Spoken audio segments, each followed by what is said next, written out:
नमस्कार दोस्तों। वन राकस, ये नाम सुने आपने पहले कभी? हो सकता है किसी सीरीज में, आप फिल्म में देखे होंगे कि कोई किसी का मजाक उड़ाने के लिए किसी को वन राकस कह देता है। दरअसल ये एक ऐसा नाम है जिससे उत्तर प्रदेश के पूर्वांचल साइड के लोग, बिहार साइड के लोग और झारखंड साइड के लोग काफ़ी ज़्यादा वाकिफ़ है। दरअसल वन राकस सिर्फ एक दूसरे को मजाक उड़ाने के लिए पैदा हुआ नाम नहीं, बल्कि एक ऐसी शैतानी शक्ति का नाम है जिसकी जानकारी तो खुद उन लोगों को नहीं होगी जो इस नाम का उपयोग आए दिन किसी का मजाक उड़ाने के लिए करते हैं। वन राकस एक ऐसे खतरनाक, आसान शब्दों में कहूं तो भूत का नाम होता है जिसके पास स्पेशल पावर्स होती है। और ऐसी स्पेशल पावर्स होती हैं कि जिसके बारे में आप ऐसा चिट्ठा निकालेंगे ना तो आपका दिमाग वाइब्रेट हो जाएंगे। आप बोलेंगे क्या है ये, ऐसा भी कुछ हो सकता है क्या? ये जो राक्षस होते हैं, आसान शब्दों में कहूँ तो ये जो भूत होते हैं, इन लोगों के पास ऐसी शक्ति होती है मेन कि इस शक्ति से वो अपना रूप बदल सकते हैं। किसी के भी रूप धारण करके आपके आसपास आ सकते हैं। हो सकता है आपके आसपास कोई कुत्ता बिल्ली भी हो, वो वन राक्षस हो। मैं गारंटी से नहीं कह रहा हूँ, लेकिन कुछ तो चांस होंगे क्योंकि इनके अंदर वो वाली शक्ति है। हो सकता है आप किसी दोस्त के साथ बैठ के ये वीडियो देख रहे होंगे, वो आपका दोस्त नहीं वन राकस हो, रूप बदल के आपके पास आया हो। ये चाल चलते हैं, लोगों को रूप बदल बदल के अपने जाल में फंसाने की कोशिश में लगे रहते हैं, और जो भी इनके जाल में फंस गया वो समझ लो मर गया। बहुत रेयर लोग इनके चंगुल से बच पाते हैं। आइए आज एक ऐसी घटना की कहानी सुनाता हूं जिस घटना से पूरा का पूरा परिवार हिल गया था। झारखंड के एक छोटे से गांव में एक परिवार बड़ी खुशहाली से अपनी जिंदगी काट रहा था। इस परिवार में मुख्य किरदार थी पूर्णिमा नाम की लड़की। उम्र रही होगी पूर्णिमा की यही कोई 10 साल के आसपास की। पूर्णिमा के परिवार में पूर्णिमा के मम्मी पापा, चाचा चाची, चाचा चाची का पूरा परिवार, पूर्णिमा का सगा बड़ा भाई, सगा छोटा भाई और सगी एक बहन रहा करती थी। मतलब ये 4 भाई बहन थे। ये एक जॉइंट फैमिली थी और सब लोग हंसी खुशी से अपनी जिंदगी जी रहे थे। इनके गांव में कुछ समय से एक अफवाह फैली हुई थी। अफवाह ये कि रात के समय भाई कुछ भी हो जाए, हमको अपने खेतों के साइड नहीं जाना है, जंगलों के साइड नहीं जाना है, क्योंकि आजकल खेतों और जंगलों में सुनसान समय में वन राकस घूमने फिरने के लिए निकल रहा है। और जो कोई भी वन राकस की नजर में आ गया वो उसके लिए जाल बिछा देगा और सामने वाले इंसान को अपना शिकार बना लेगा। फिर दुनिया की कोई भी ताकत आ जाए, वन राकस से बचा नहीं पाएगी। बच्चों में तो इस गांव के बच्चों में वन राकस का बहुत ही ज़्यादा खौफ हो गया था। इतना ज़्यादा कि बच्चे ना शाम के समय अपने घरों से बाहर खेलने कूदने के लिए भी नहीं निकल रहे थे। और बड़ों में सीन ये था कि कुछ लोग वन राकस के ऊपर विश्वास करते थे तो कुछ लोग कहते थे कि ये तो सिर्फ कहानियां हैं, अफवाहें हैं, बच्चों को डराने के लिए।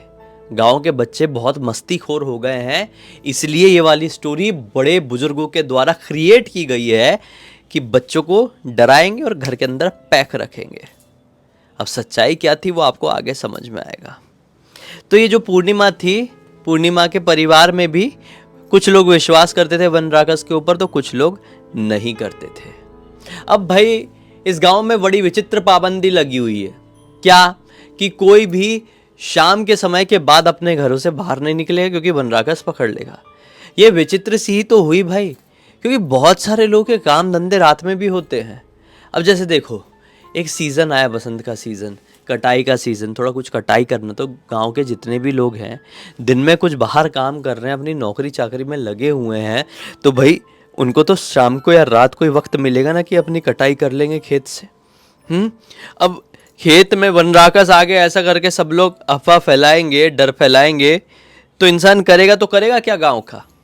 हाँ, तो बहुत सारे लोग तो चले जाया करते थे खेत में, कुछ नहीं होता था। बहुत सारे लोग अपने काम पे भी, कहीं कुछ सामान लेने जाना, शाम को भी चले आते थे, कुछ नहीं होता था। कुछ लोगों को कुछ दिखाई देता था। कुछ लोग बोलते थे कि हमें एक ऐसा विचित्र सा भालू दिखाई देता है जो कि हीरे जवाहरात, गहने ये सब भी पहना हुआ रहता है। कुछ लोग ये कहते हैं कि हमें 10-10 फीट का आदमी दिखाई देता है। तो कुछ लोग कहते थे कि हमें एक पेड़ दिखाई देता है जो दौड़ दौड़ के हमारा पीछा करता है, हमें मारने की कोशिश करता है। अब आप खुद ही सोचो, इस तरह की बातें आप सुनेंगे तो आपको क्या पूरी तरह से ट्रस्ट होगा ऐसी बातों के ऊपर? हाँ, कोई पेड़ किसी का पीछा कर सकता है? कोई भालू गहने पहन के घूम सकता है? हैं? नहीं, आपको तो मजाक ही लगेगा ना, आपको तो ये अफवाह ही लगेगी। तो बहुत सारे लोग इस चीज को अफवाह समझते थे, तो बहुत सारे लोग जख्मी हालत में भी अपने घरों में आ रहे थे भाई। किसी को चोट लगी और बोलते थे कि बनराकस ने हमको मारा, उनसे कुश्ती हो गई थी बनराकस से हमारी, ऐसी ऐसी बात भी कुछ लोग कहते थे। तो भाई धान कटाई का ही टाइम चल रहा था और पूर्णिमा के परिवार में सभी लोग अपने अलग अलग काम भी करते थे और इनका एक खेत भी था। तो ऐसी बात हुई, पूर्णिमा के पिताजी कहते हैं कि यार बहुत समय हो गया है, कटाई का समय चल रहा है, अपन ने कटाई किए नहीं है, हाँ तो हमको कटाई करना चाहिए, लेकिन कब? रात में करें क्या चल के? तो जो इनके भाई है मतलब पूर्णिमा के चाचा, वो कहते हैं कि ठीक है अपन अपन लोग चलेंगे, कुछ नहीं होगा यार, ये फालतू की बात फैलाते हैं गांव वाले लोग।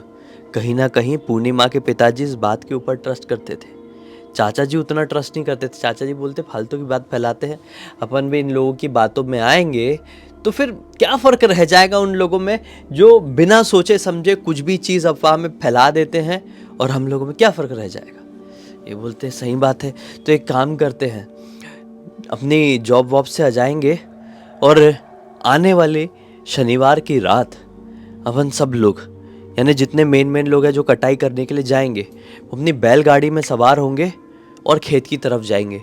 क्योंकि बैलों को ऐसी चीज़ों का आभास हो जाता है पहले से, गाय बैल ऐसे जो जानवर रहते हैं वो आभास कर लेते हैं। आप लोगों को पहले भी कई कहानियों के थ्रू मैं आप ये चीज़ समझा चुका हूँ, बता चुका हूँ।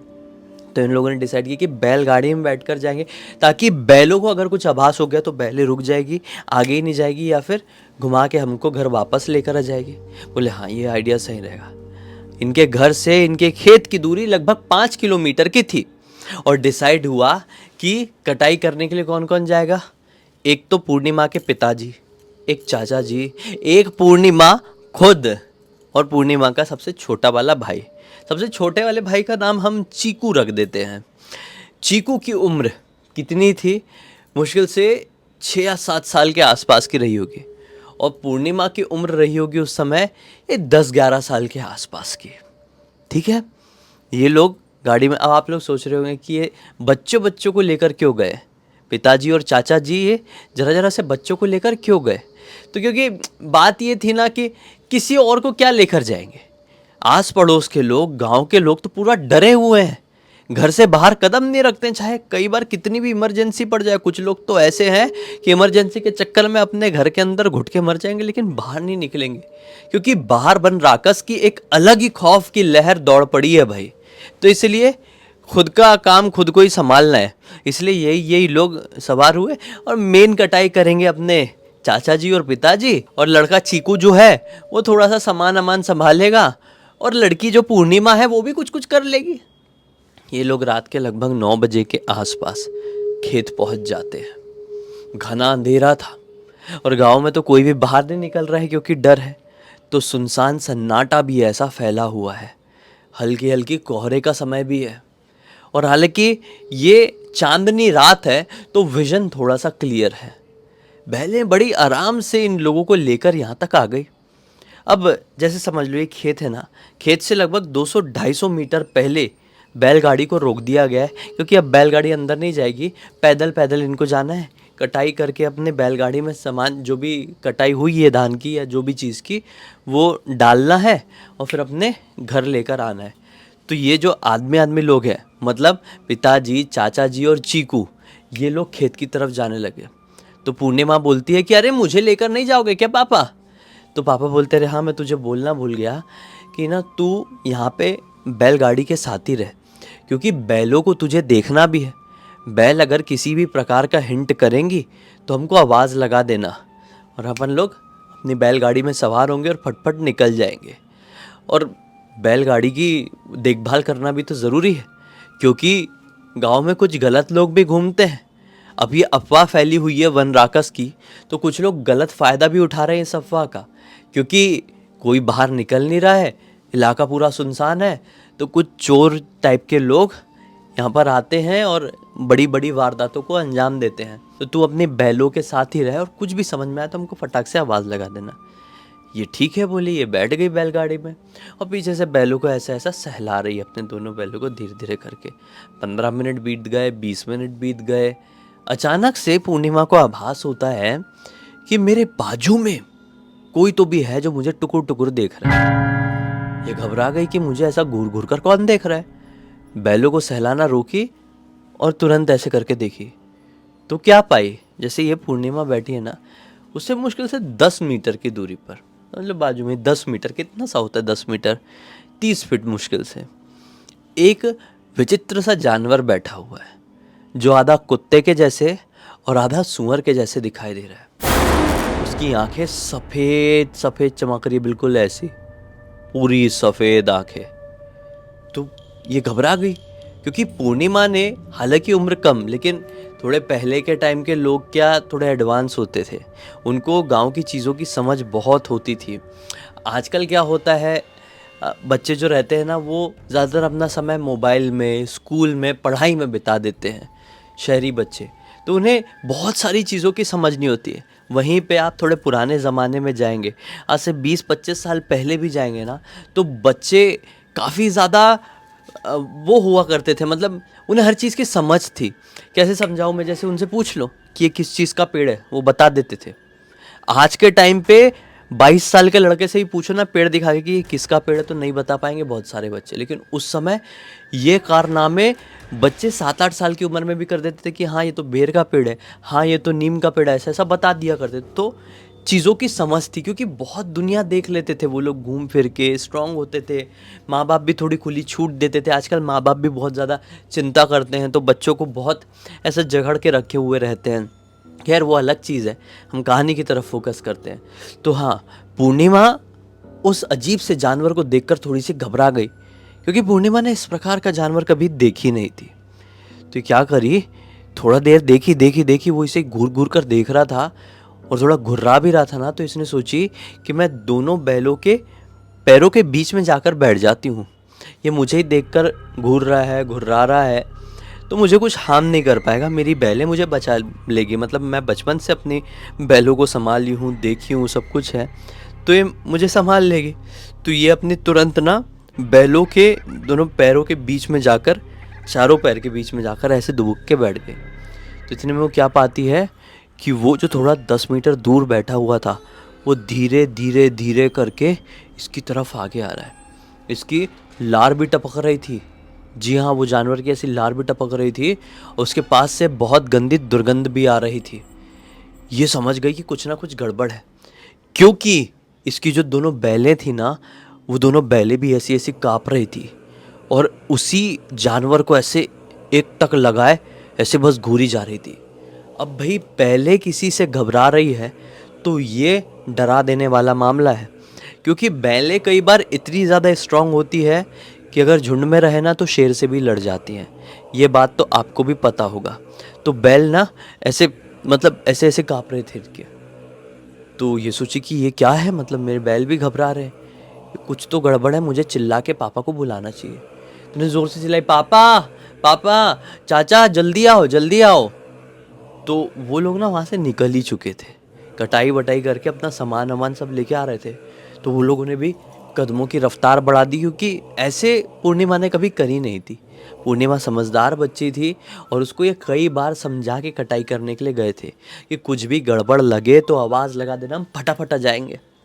तो जैसे इसने चिल्लाई और आवाज़ गई पापा चाचा को, तो समझ गए कि कुछ गड़बड़ है पूर्णिमा के साथ, हम भाग के चलते हैं।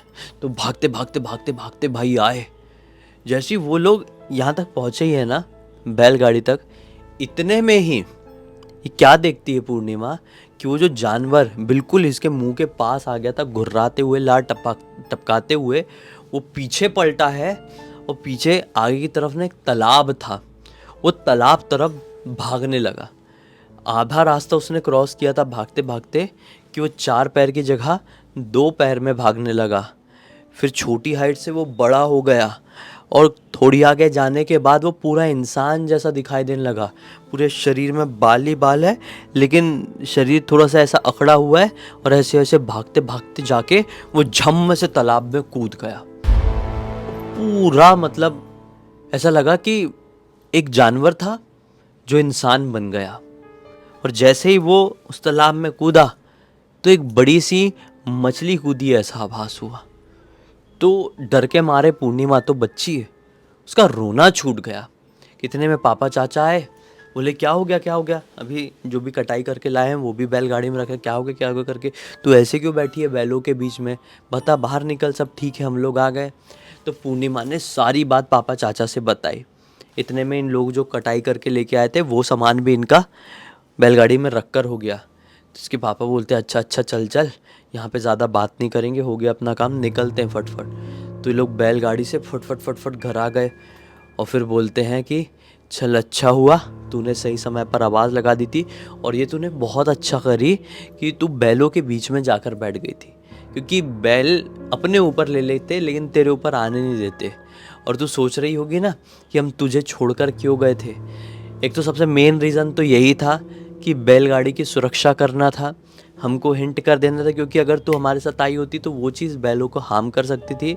और अगर हम तुझे लेकर नहीं गए रहते, तेरे छोटे वाले भाई चीकू को यहाँ पर छोड़कर गए रहते, तो क्या होता, चीकू तो मारने के लिए उसको निकल गया होता, जो भी जानवर आया था, और मार तो पाता नहीं, वो जो जानवर था वही चीकू को झपट के कुछ का कुछ कर दिया होता अपने लड़के को। तू समझदार थी इसलिए तुझे यहाँ पर छोड़े थे, वो कोई और नहीं बल्कि वन राकस ही था। अब चाचा जी को भी विश्वास हुआ, क्योंकि हालांकि पूर्णिमा बच्ची थी लेकिन ऐसी झूठ बातें कभी नहीं करती थी। वो समझदार बच्ची थी, जैसा मैंने आपको एग्जाम्पल देकर बताया, चीज़ों को बहुत सीरियसली लेती थी। कुछ बच्चे बहुत मैच्योर्ड होते हैं, उनमें से थी ये झूठ नहीं बोल रही थी।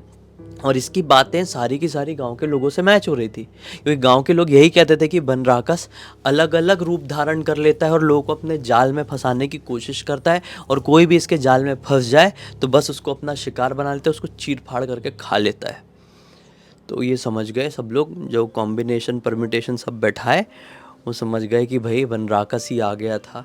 लेकिन किस्मत इतनी अच्छी थी कि ना बैलों को कुछ हुआ ना हमारी बच्ची को कुछ हुआ। उस दिन से कसम खा लिए कि अब आज के बाद रात के समय ऐसा रिस्क लेके भी नहीं जाएंगे, चाहे धान की कुछ भी कटाई रहे या कुछ भी काम रहे, खेत खराब हो जाए, लेकिन नहीं भाई, जान है तो जान है। इस पूरी घटना की जानकारी पूर्णिमा ने पूरे 27 साल बाद अपने बेटे चिंटू को दी, और चिंटू ने हमें इंस्टाग्राम पर लिखकर भेजा। जी हाँ, 27 साल पहले की घटना है। चिंटू की मम्मी ने अभी अभी, पूर्णिमा जी ने अभी अभी उसको बताई है, तो बोला कि मैं तो ब्लडी सत्य की कहानियाँ देखता हूँ मम्मी, ये मुझे पहले बताई होती तो मैं कब का बताया होता ब्लडी सत्य को। तो मैंने भी सुना तो मुझे बड़ी इंटरेस्टिंग लगी। आपने भी खुद चिंटू की स्टार्टिंग में आवाज़ सुने ही होंगे। कैसी लगी ये कहानी कमेंट सेक्शन में ज़रूर बताइए। बाकी अब तक इस वीडियो को देख लिए थे तो लाइक ज़रूर कर देना, चैनल को सब्सक्राइब करके बेल आइकन दबा के ऑल के ऑप्शन में क्लिक करना है, क्योंकि इसी तरह के हैरान कर देने वाले खौफनाक वीडियोस डेली आप लोगों के सामने लेके आता रहता हूँ। इंस्टाग्राम की लिंक इस वीडियो के डिस्क्रिप्शन बॉक्स में मिल जाएगी, क्लिक करके डायरेक्टली वहाँ पर पहुँच जाना। और इसी तरह की कोई भी कहानी, टॉपिक या जानकारी आप लोगों के पास भी है तो लिख भेजना। हो सकता है मेरा अगला वीडियो कल आपके हिसाब से ही बन रहा हो। तो चलिए कल फिर से मिलते हैं, तब तक के लिए बहुत बहुत धन्यवाद। आपका दिन शुभ हो।